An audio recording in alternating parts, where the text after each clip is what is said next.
Kia ora koutou, everybody, good afternoon. Today, Dr. Verrill and I are here to provide a bit of an update on COVID-19 cases, of course, and with a particular focus on rapid antigen testing and the rollout to Māori and rural communities. So, quick look at today's case numbers. There are 15,918 new community cases being reported across Aotearoa today. We do know that we're going to continue to see spikes in both case numbers and, sadly, the number of people passing away from COVID-19 over the coming weeks. That series of peaks and troughs is not unexpected, and one of the things that's really important to look at is the overall trend. And the good news for New Zealand at the moment is that the overall trend is heading in a downward direction. So the 7-day rolling average of cases continues to decline. The 7-day rolling average is 14,969, which compared with just a week ago, last Wednesday, was 17,111. There are 817 people in hospital. 24 of them are in ICU. I'm being advised that a number of the people who are in hospital have now recovered from COVID-19 and are expected to transition back out into the community. Sadly, today the Ministry of Health will report a further 14 people have passed away with COVID-19, and I do want to extend sympathies to everybody involved, their families, and those who have lost loved ones. As always, further details on the case numbers and so on will be provided in a written update from the Ministry of Health, which should be being released right about now. Dr. Verrill's now going to provide a bit of an update on the rollout of rapid antigen tests to those who live in remote and rural areas. Thanks, Minister Hipkins. The government's making sure that rapid antigen tests are easily accessible, no matter where you live in the country. More than 95% of the population can access RATs within a 20-minute drive. But we know there are about 250,000 people who live in remote rural areas where the access isn't so easy. So today we're announcing a new targeted rural service of rapid antigen tests for those who live in remote communities. Now, DHBs already have initiatives underway to reach their rural communities. The service launched this week aims to improve connections between households and these initiatives. And if there's no existing initiative in your area, we will courier RATs directly to your home. So I'll give you some examples of the existing initiatives run by DHBs. My favourite, Whanganui DHB, has distributed RATs via jet boats up the river and via stock trucks travelling around the region. West Coast DHB's COVID vaccination team, who travel to remote areas, have a stock of RATs on board. And in South Canterbury, they have initiated a proactive distribution of RATs to the high country stations in their region. I'll just wrap up by talking through how the new delivery service works. You can access the targeted rural service if you're placing an order directly via the assisted channel on 0800 222 478. The local provider will discuss the most appropriate access or delivery options for you once your eligibility has been confirmed. Alternatively, if you go to the website to order, when the online order for RATs is placed, the system will let you know what services are nearby, and you can also then contact the assisted channel to arrange the delivery option if you're in a remote area. We are in a really good position when it comes to access for testing, and we have plenty of supply. It's easily accessible for most New Zealanders. So I want to thank all the DHBs, Māori providers, and RATs distributors for their work on this. Back to you, Minister Hipkins. Thank you. As Dr. Verrill noted, the work that we've been doing to increase access to rapid antigen tests in rural and isolated areas builds on the work that we've been doing with our Māori providers, where the number of providers supplying RAT tests has increased from 400 now to 1,000. That's happened over the last month. We're also putting a real emphasis on ensuring that testing is widely available for our disability community, and that we are working with other first responders, prisons, youth justice facilities, aged residential care facilities, and so on. And of course, last week when I was unable to speak with you in person, we announced the increase in testing availability in education settings as well. Everybody should be able to now access a rapid antigen test when they need one. Happy to take questions.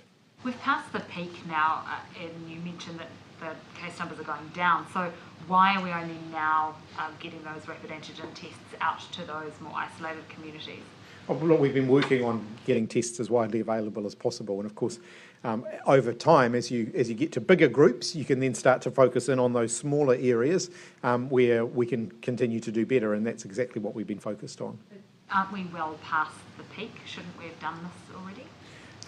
The peak will be working its way through the rest of the community. Some of those rural and isolated areas will be among the last people to potentially see a peak of COVID-19 cases. So it's never too late, I think, is the main message. In terms of how many rats are actually available for people, I appreciate you saying it's a 20-minute drive, but people are actually going to be able to get like a decent supply, because if you've got symptoms or you've got people in the house, you can actually burn through quite a few before you get to a point that you don't need them anymore. Yes, absolutely. And the further away that you are, I would suggest that it's worth letting people know that when you're picking up your tests, that you're a long way away. If you are a long way away from from easy access to further tests if you need them. I know that the supplies have increased in terms of the number of tests being supplied per positive case or per household contact. That has now been increased as well. Do you know what is that roughly? From 3 to 5. Yeah. From 3 to 5. That's incredibly low. Price of petrol, horrendous. People often make decisions about driving 20 minutes to do one thing or another. So how many are you prepared for people to actually take away? Once you've got a positive test, of course, it's the real focus is on your household contacts and during the period in which someone is in isolation. The point is, I'm talking about people who are household contacts and who are wanting to be able to go to work or whatever and have to keep testing. That can go on for quite a long period. You yourself didn't test positive until day 7. Yeah, for those who are having to test in order to go to work, of course, there is a greater supply, so they can get access to more tests so that they can test more frequently. Did the government at any point consider just doing what a few other countries have done and sending rats to every single household in New Zealand? Or was that just too logistically impossible? One of the experiences from those other countries is that you end up wasting a heck of a lot of tests. There's a lot of tests that end up just sitting in a cupboard. And in fact, if you look at the number of tests that we've distributed versus the number of tests where results have been reported, there's a lot of tests sitting out there somewhere in the system that people have either not reported results on or more likely have not yet used. So, the distribution of tests has been pretty widespread. How likely is it that some or all parts of the country will move to the orange traffic light setting on Monday when Cabinet reviews the traffic light settings? Look, we've had some conversations with Health about it. It'd be fair to say at this point I don't have a firm sort of leaning in terms of where that might land up at this point. So we'll be following very closely the public health advice that we get over the weekend. For people who don't have time to read all the detailed information about the differences between traffic light settings, what is the main difference, just to remind people, between red and orange? Ultimately, it comes down to indoor gatherings now. So under the new arrangements, obviously vaccine passes used to play a bigger role in at various levels of the framework. That's no longer the case. So the main difference now is around the size of indoor gatherings. In the past, you've given an indication about what Cabinet would like to see before you moved either alert levels or traffic light settings or from 3.2 to 2 and 1. What will Cabinet be looking to see before it transitions from red to orange? I think the main thing that we're all looking for at the moment is where we're at in terms of the overall peak and, in all parts of the country. I'm aware that there are some parts of the country who are still sort of on an upward trajectory. So while the overall numbers are trending down, there are still some parts of the country where they're trending up. And so we'll be looking at the spread across the country. And you talked about how geographical locations can move into different colours at different times to others. So given the fact that Auckland's past its peak, is it more likely that they're going to be moving into orange? Look, I don't want to get ahead of that decision. We haven't received the advice yet. Cabinet ministers haven't really, clearly we haven't discussed advice that we haven't received. So I don't want to get ahead of that. Have you taken any papers to Cabinet or any action items to Cabinet around increasing vaccines for 5 to 11-year-olds? They've been stuck at about 50% for first dose for about a month now. There's almost no movement there after that initial kind of spike. It seems like people just aren't vaccinating their kids. I think there's a couple of factors at play here. One is we expected the uptake to be slow amongst that age group, and it got off to a hiss and a roar and then slowed down, and that's effectively what we were expecting to see. For the second doses, we're expecting them to be even slower than the first doses because children who have had COVID-19 then need to wait 3 months before they can get their second dose. So as a parent who's got a child in this category, there are a lot of parents who are going to find that they have to wait a bit longer to get that second dose for their children. And in fact, in some cases, there'll be children who have now had COVID-19 and therefore can't get even a first dose until 3 months after. So, are you doing anything to try to pick up that first dose rate? Yeah, there's still a lot of work. There's still a lot of work there going on in partnership with our local health providers and also working with schools. So in some of those more isolated areas, working closely with schools where they are the heart of the community can help to increase uptake, not just amongst the kids, but also amongst the parents as well. You had no change of strategy plan, you have step change to this, it's just more of the same. No, we knew that this was going to be a long, slow grind, if you like, to get those vaccination rates up for the younger children. And, you know, there are some parents who are pro-vaccination, but are just waiting a little bit longer. And my message to them has always been, it's safe, it's a good time to do that now, but we are not, we're not leaning as heavily there as we were for the adult population. Finally, all those traffic light movements, will you be taking into account just case numbers and hospitalisations, or will the booster rates, the kids' vaccination rates in various areas play any part of Cabinet's decision? All of those factors are always in the advice that's presented to us here. Children, just going back to a couple of follow-up questions, how concerned are you? Because it's not even that the rates aren't going up, they're declining those rates. And does that worry you in those 5 to 11-year-olds? As I said, the decline, we're seeing a decline in the uptake of vaccination across the board at the moment. And one of the drivers for that is that we are in a peak, and there will be more people who can't be vaccinated at the moment because they're waiting out that period after they've had COVID-19 before they can have a booster or before their children can be vaccinated, and that's understandable. We do want to see a higher uptake, absolutely no question about that. We want to see a higher uptake of boosters, but also a higher uptake of vaccination for children. Just following up on Henry's question, what are you specifically doing to target those young children or their parents, as the case may be? Are you putting more money into advertising? Are you trying to educate with schools? Can you just be specific? Yeah, so there's still quite a bit of money going into advertising campaigns. There's also quite a bit of work, and it is kind of, it's the small grassroots initiatives that are making the difference. So getting parents into a school hall, for example, giving them a briefing so that they understand what they're being asked to sign their kids up for. In some cases, in a lot of cases, in fact, we found that increases the likelihood that the parents themselves will be vaccinated if they haven't been already. So it's the slow part of the process. It's about the educate and inform so that people are making informed decisions. And that is slower, but it is the way that we're going to reach those groups. The 10,000 people. You mentioned about schools. Sorry, can I just stop off there? Yeah. You've talked about schools and them being involved. You previously said here that there was concern about schools and their involvement because they were getting heavily targeted by anti-vaccination messages, and schools are feeling quite vulnerable to that. So where have you struck the balance on that? In a lot of cases, and particularly for urban schools, it doesn't necessarily make sense to be providing vaccinations on site at school because the process is no different there to if the child was getting a vaccination 3 doors down at a local vaccination clinic. So where school-based vaccinations can make a difference is in those more isolated communities where there's often not a lot else around other than a school. And so what we've got is our DHBs and our providers working with those schools to identify the best solutions for them.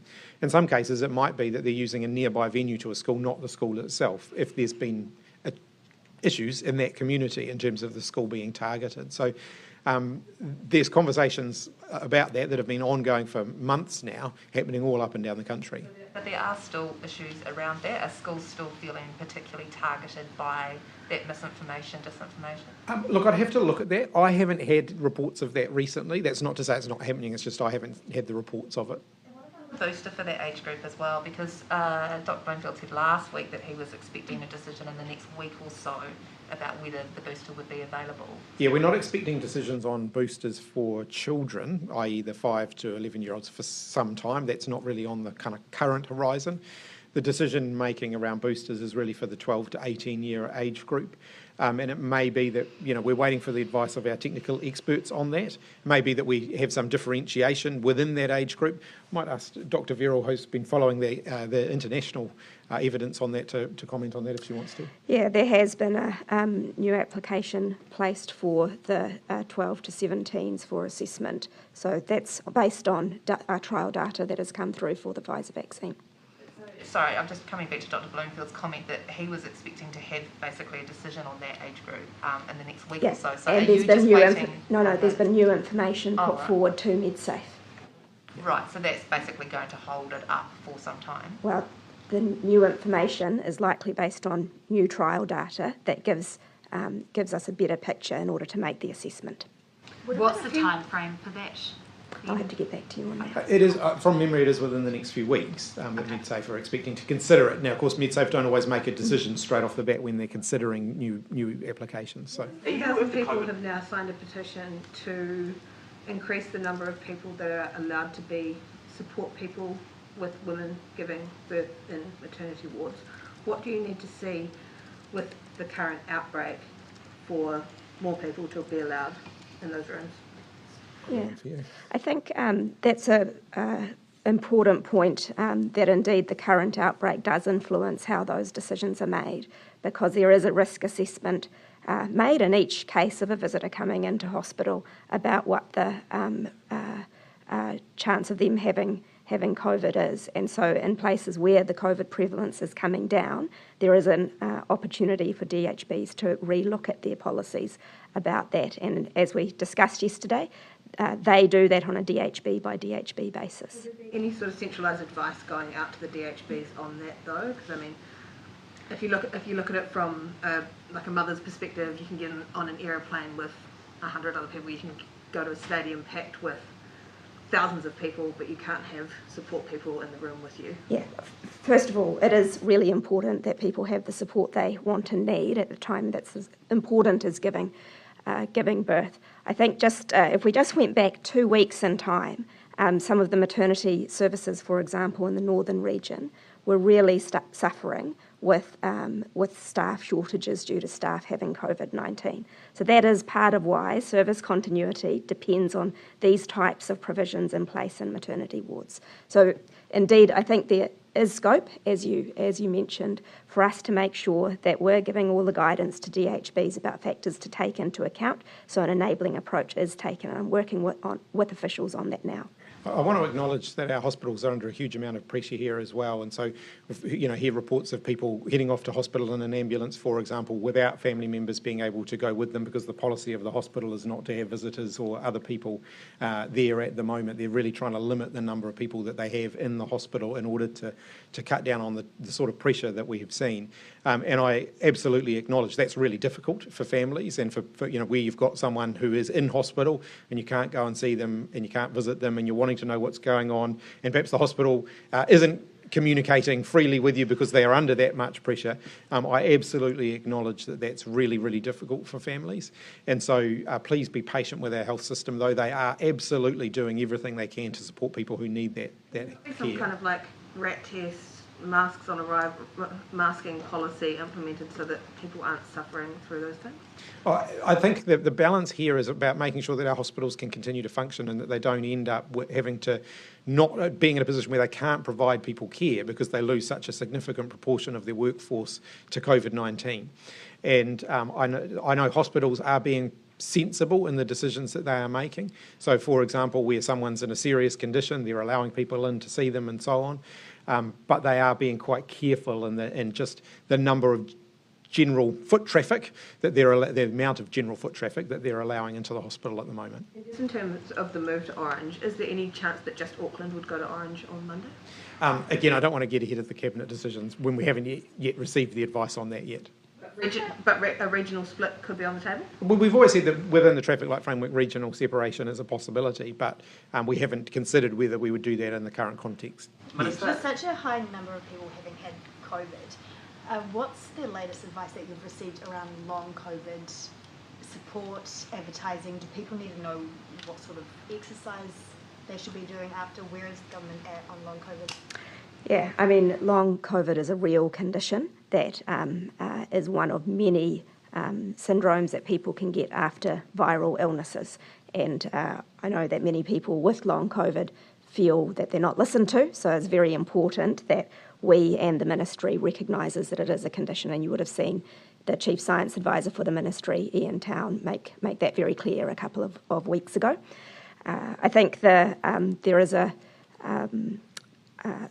a role for greater both support at the community level and advice for people about those sorts of things. Currently, I don't believe we have guidelines for those sorts of things. Is it something that the government's looking into? Yeah, it is. Minister, can I ask a follow-up question on the paediatric vaccines? Obviously, there was a whole bunch of kids who got it when it first became available. Then a lot of those children got COVID, and now their second dose is being pushed out 3 months. What does that mean for the stock of paediatric vaccines that the government had for those children?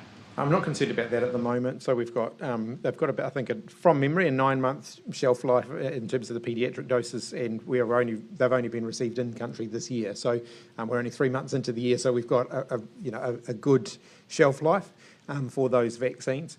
We are likely to see more vaccine wastage amongst our second order vaccines for COVID-19, so the AstraZeneca and the Novavax vaccines, where we've seen very low uptake. But in terms of our management of our Pfizer stock of vaccine, which is the mainstay of our vaccination program, we've been able to manage that very effectively. So we have, by international standards, one of the lowest vaccine wastage rates in the world. But it will be higher for those other vaccines that are not being as widely used. How big of a deal is that? How much money is wasted with those other vaccines? Well, when we signed the advanced purchase agreements, and if we go back to 2020, bearing in mind at that point that these vaccines were still in development, we committed to spending money on these vaccines. And even if we hadn't taken delivery of them, we were still going to end up being on the hook for some of the commitments that we made there. I still think that was absolutely the right strategy. What it meant is that we were guaranteed access to a suite of very, very effective vaccines that have given us now one of the highest vaccination rates in the world. So, yes, there will be more wastage, but if I went back to 2020, I wouldn't make those decisions differently on the basis of that. If anything, I'd probably be buying even more vaccines back in 2020 than we did. Minister, the Farm Act brought a wide range of COVID treatments. Not all of them are on stream yet, but quite a few of them are supposed to be. Are you aware, are they being used in hospitals? Are they actually being utilised? Or are things often happening where people are dying before the hospital is really able to order the medicine and use it? I do understand Minister Little's going to provide some more more updates on that shortly. But indeed, in hospitals they are being used. So right from the very beginning, we've had access to dexamethasone, a steroid anti-inflammatory that's been shown to reduce mortality, mostly used for hospitalised severely ill patients. We're using remdesivir, which is an intravenous treatment that's an antiviral. There we have access to a antibody treatment as well for use in hospital, but that one is shown not to be so useful for Omicron because it doesn't bind Omicron. The antibody doesn't bind Omicron, so there's a range for people with severe illness in hospital. Updated estimates on how much of the COVID, do you have any updated estimates on how much of the COVID in New Zealand is Delta? Are we in the impression we think Omicron's totally taken over? It's the last time I saw news about a Delta case, it might have been 3 or 4 weeks ago. Would have to check if that is still up to date, but no, it does seem like very little of what we found through whole genome sequence. It's all Omicron now. Of the 43 COVID deaths that have been coded as being coming from COVID-19, more than a quarter of those are Māori. Is that surprising to you, and what does it say about the response? I'm aware that vaccination rates amongst our Māori communities are lower than amongst others, and I think it reinforces the message that whilst you can still get COVID-19 if you have been fully vaccinated and boosted, the consequences are less likely to be severe. And so, again, it does reinforce the vaccination message that people will be more protected. But yes, it is an area of concern. Do you see this as a result of the failure to get Māori vaccinated, which the Waitangi Tribunal found last year was a breach of treaty? Look, I think people who have followed this closely will know and will see that we have been are constantly looking for new ways to reach into those communities where vaccination uptake has been lower. We haven't stopped. We continue to do it. Right now, today, there are people out there trying to, get our vaccination rates up amongst those communities. We have to acknowledge that there is still a degree of resistance in pockets of that community, and that we may never reach some of those people. They're making the choice not to be vaccinated. They're willing to pay a personal, they've been willing to pay a personal significant price in terms of not being able to do things, potentially having to give up their employment and so on. If they've gone to that length already, I'm not sure that there's much that more government can do to convince them to be vaccinated. I'm just at the orange traffic light setting. Can you just confirm whether being seated and separated will still apply inside or outside at hospitality venues? At red, it certainly does. At orange, I haven't got my nice sheet in front of me. Let me come back to you on that. Sorry, I just don't have it in front of me. All right, Joe. If there's no gathering limits, then surely there's no seated separated. What's that? If there's no gathering limits inside, surely. Yeah, I think it's mostly guidance at orange rather than requirements. Yeah. Politicians seem to get a lot of feedback in their inbox and social media when announcements are made. What's your experience so far of the announcements around restrictions loosening? Are people mostly on board with that, or are you getting a lot of negative pushback and backlash about those decisions?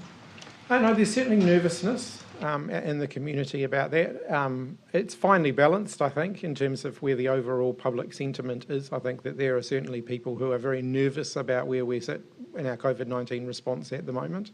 But overall, I think New Zealanders have accepted that we're now in a different phase of our COVID-19 response. So when you say it's finely balanced, would you say it's quite split, people who are nervous versus not? Yeah, the people who are nervous, I think in many cases, are just not getting out and about as opposed to writing to us about it.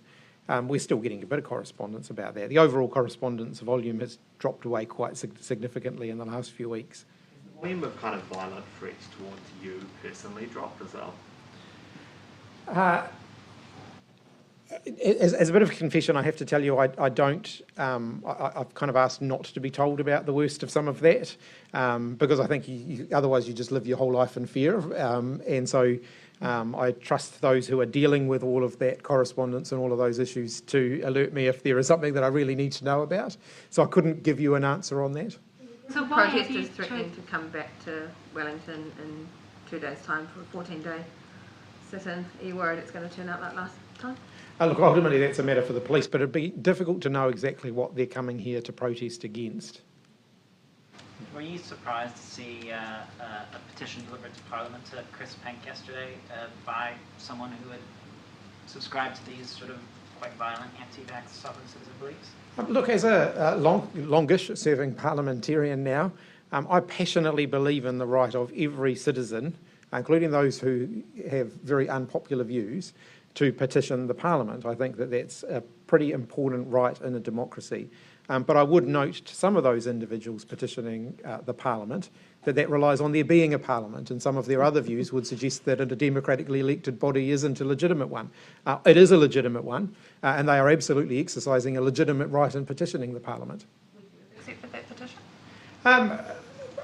Probably not in this particular case. I'm not sure I would have been particularly well received, but overall, I'm not going to pass judgment on members of Parliament accepting petitions, because I do think it is important that members of the public, even those who have views that we might not agree with, are able to petition the Parliament. And ultimately, the Court of Public Opinion is the judge on the validity of those petitions. But we live in a free democracy, and in a free democracy, people are entitled to express unpopular views.